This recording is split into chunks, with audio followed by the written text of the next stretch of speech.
अस्सलाम वालेकुम नाजरीन कराम, नई वीडियो में आपको खुश आमदीद कहते हैं। कभी कोर कमांडर कॉन्फ्रेंस होती है, कभी फॉर्मेशन कमांडर कॉन्फ्रेंस होती है। एलामिया एक ही आता है कि तहरीक इंसाफ को तुन के रख देंगे। लेकिन नाजरीन कराम, आज मैं आपको तस्वीर का दूसरा रुख दिखाता हूं। इन 3 सालों में हमें भारत को तुन के रखने के बहुत से मौके मिले, लेकिन हर बार पाकिस्तान की इस्टेब्लिशमेंट ने भारत को रेस्क्यू किया, भारत को सपोर्ट किया, भारत को बेल आउट किया। आज इस मौजू पर आपको 3-4 पॉइंट्स बताऊंगा। डॉट्स आप खुद कनेक्ट कर लें और आपको सारा खेल समझ आ जाएगा। ताजा तरीन खबर पे आने से पहले मैं 2-3 छोटे छोटे वाकयात बयान करना चाहता हूं। जब चीन ने भारत को गालवान वैली में गर्दन से पकड़ लिया था, ये कोई 2-3 साल पुरानी बात है, तब हमारे बाजवा साहब ने यकतरफा तौर पर जंग बंदी कर दी। एक तो ये वाकया, हालांकि तब भारत परेशान था, घबराया हुआ था और चीन के हाथों छितर खा रहा था। भारत को यह मसला पड़ा हुआ था कि मैं दो ममालिक से कैसे लड़ूंगा, और अगर ये दोनों बॉर्डर गर्म हो गए तो कश्मीर के मामलात भी मेरे हाथ से निकल जाएंगे।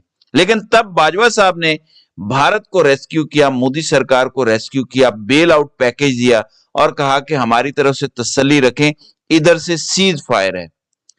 फिर भारत ने हमें दूसरा मौका तब दिया जब भारत ने दुनिया भर में सिख रहनुमाओं को टारगेट करना शुरू किया, जो खालिस्तान की डिमांड कर रहे हैं, एक आजाद मुल्क की डिमांड कर रहे हैं जो मजहब की बुनियाद पर हो। उनकी कत्लो गारत पूरे सारी दुनिया में शुरू कर दी गई। फॉर एग्जाम्पल कनाडा में एक सिख कत्ल हुआ, लेकिन हमारी इस्टेब्लिशमेंट इस पर चुप साधे बैठी हुई है, क्योंकि कोई बयानिया नहीं बनाया गया, जबकि ये वो मौका था जब भारत को दहशतगर्द मुल्क करार देने की कंपेन की जानी थी, क्योंकि ये रियासती सतह पे सब हुआ। कनाडा के पास इसके सबूत थे कि हुकूमती और रियासती सतह पे ऑर्डर हुए और वहां फिर एक कैनेडियन सिख को मारा गया, तो हमने फ्री पास दे दिया। फिर भारत ने एक सिलसिला शुरू किया जो पिछले 2-2.5 साल से मुसलसल चल रहा है। पाकिस्तान में जो लोग भी भारत को मतलूब थे, भारत उन्हें चुन चुन के मार रहा है। रॉ के एजेंट्स पाकिस्तान में फिर रहे हैं दंदनाते हुए और मार रहे हैं लोगों को। 20 से 21 लोगों को मार चुके हैं, जो हमें पता है। कितनों पर पर्दा डाल दिया गया ये हमें नहीं पता। यहां तक कि भारत का अपना मिनिस्टर ये एक्सेप्ट करता है कि हाँ, हम घुस के मार रहे हैं जो लोग हमें मतलूब हैं। इस पर भी ना कोर कमांडर कॉन्फ्रेंस से कोई एलामिया आता है, ना फॉर्मेशन कमांडर से। तो यहां भी भारत को फ्री पास दिया गया। हमने यहां भी भारत और मोदी को एनआरओ दिया। अब आपने गौर करना है, हर ऐसी कॉन्फ्रेंस में इमरान खान को तोन देंगे, 9 मई को तोन देंगे कहने वाले भारत के साथ प्यार की पींगें बढ़ा रहे हैं। अब एक ताजा तरीन फुल टॉस मिली है, जिस पर फिर पाकिस्तानी मिलिट्री एस्टेब्लिशमेंट खामोश है। ऐसे खामोश है जैसे गूंगे हो गए हैं। ये जो सिखों के कत्ल का सिलसिला शुरू हुआ है, एक भारतीय शहरी जो अमेरिका में रहते हैं उनको मारने की कोशिश के प्लान का जिक्र है कि ये बनाया गया है। लिखा गया है कि Indian suspect in plot to kill Sikh separatist pleads not guilty in US court. यानी ये निकल गुप्ता एक इंडियन शहरी है जिस पर यह इल्जाम है कि उसने अमेरिका में सिख सेपरेटिस्ट लीडर जो हैं गुरप्रीत वॉन सिंह पुन्नू को मारने की कोशिश की है, या एक प्लानिंग की है। अमेरिका इसको चेक रिपब्लिक से घसीट के लाया है। यानी इतने सबूत थे अमेरिका के पास कि वो इंटरपोल के जरिए उसको पकड़कर घसीटते हुए लाए हैं। तो मुबैना तौर पर एक रॉ का एजेंट जो एक सिख लीडर को अमेरिका में कत्ल करने की साजिश कर रहा था, वो पकड़ा गया चेक रिपब्लिक से और अब उस पर केस चल रहा है।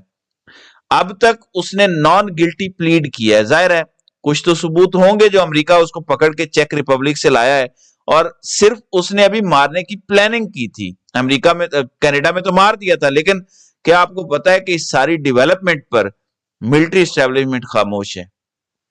अगर आप आज से 3-4 साल पहले जाएं तो इस पर ट्वीट होने थे आईएसपीआर के अकाउंट से कि साबित हो गया कि भारत ही दहशतगर्द मुल्क है। साबित हो गया कि आईएसआई नहीं बल्कि रॉ दुनिया में दहशतगर्दी फैलाती और करती है। लेकिन आपको ऐसा कोई बयानिया देखने और सुनने को नहीं मिल रहा। क्यों? मैं आपको बताता हूं। नाज़रीन इकराम, पाकिस्तान की मिलिट्री एस्टेब्लिशमेंट ने बिलाखिर फैसला कर लिया है कि 2800 अरब का बजट अब भारत के खिलाफ इस्तेमाल नहीं करना, बल्कि हमने पाकिस्तानी शहरियों के खिलाफ इस्तेमाल करना है। और इसके लिए सबसे पहले तहरीक इंसाफ को और आम आवाम को कुचलना जरूरी है, ताकि हमारा एब्सोल्यूट रूल चलता रहे और इसको कोई चैलेंज ना कर सके। नाज़रीन इकराम, ये मैंने आपको बताया कि किस तरह से बेल आउट किया जा रहा है बार बार मोदी को। आपने सिर्फ मोदी का नहीं देखना, बल्कि आपने देखना है कि नेतन्याहू को किस तरह बेल आउट किया जा रहा है। पाकिस्तान के किसी कोने में फलस्तीन के हक में एहतजाज नहीं करने दिया जा रहा। ये कौन रोक रहा है? आपके ख्याल में शहबाज शरीफ की इतनी औकात है? क्या कोई पॉलिटिकल गवर्नमेंट इतना रिस्क ले सकती है कि इसराइल के हक में खड़ी हो जाए और फलस्तीन के हक में बात करने वाले एहतजाजियों को मारना शुरू कर दे? क्या कोई पॉलिटिकल गवर्नमेंट इतना बड़ा रिस्क ले सकती है?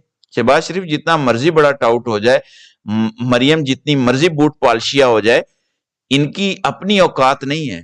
जो ये करवा रहे हैं वो वही हैं जो मोदी से भी प्यार की पींगे बढ़ा रहे हैं, जो मोदी से भी बगलगीर हैं।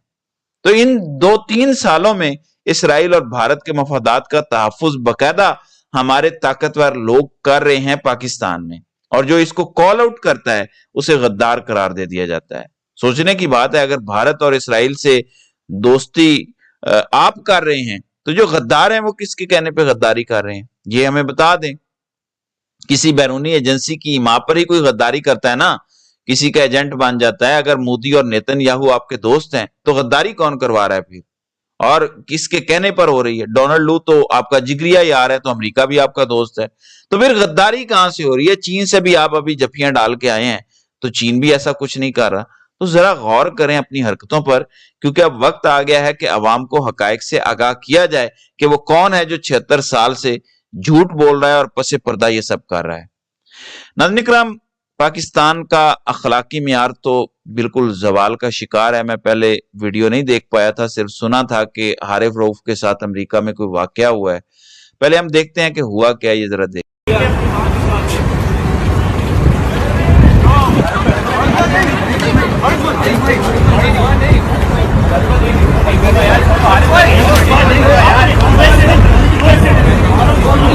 चल चल चल चल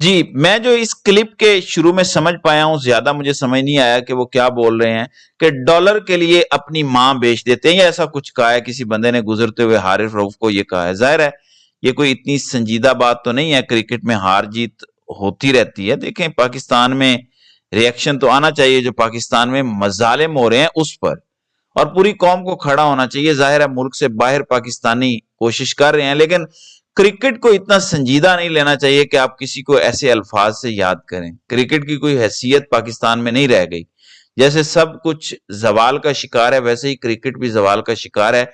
अकरबा परवरी है, अपनों को नवाजा जा रहा है। वैसे भी मैं आपको बताऊं कि जब फैमिली साथ हो, जितना मर्जी कोई शख्स आपको बुरा लगता हो, जब फैमिली साथ हो वो ना करें जो पाकिस्तान के ताकतवर लोग कर रहे हैं। वो घटिया हरकतें ना करें, जैसे ओस्मान डार की वालदा को भी जाके रेप की धमकियां देते हैं, घरों में घुस के चादर चार दीवारी का तकद्दुस पामाल कर रहे हैं। ऐसे ना करें, उन जैसी हरकतें ना करें। जैसे शेख रशीद ने कहा कि हमारी प्रेग्नेंट हामला खवातीन को पकड़ के ले गए और उनसे कहा कि अपने खामदों को कहो कि ये बयान दें या खुद आके गिरफ्तारी दें। ये इन जैसे लोगों की हरकतें हैं। जब आप खवातीन के होते हुए कुछ इस तरह की बदतमीजी करते हैं, ये नहीं करना चाहिए। अब इसका दूसरा रुख भी है। देखें, आज पाकिस्तान क्रिकेट टीम को वो स्पोर्ट क्यों हासिल नहीं है, उसकी वजह मैं बताता हूं।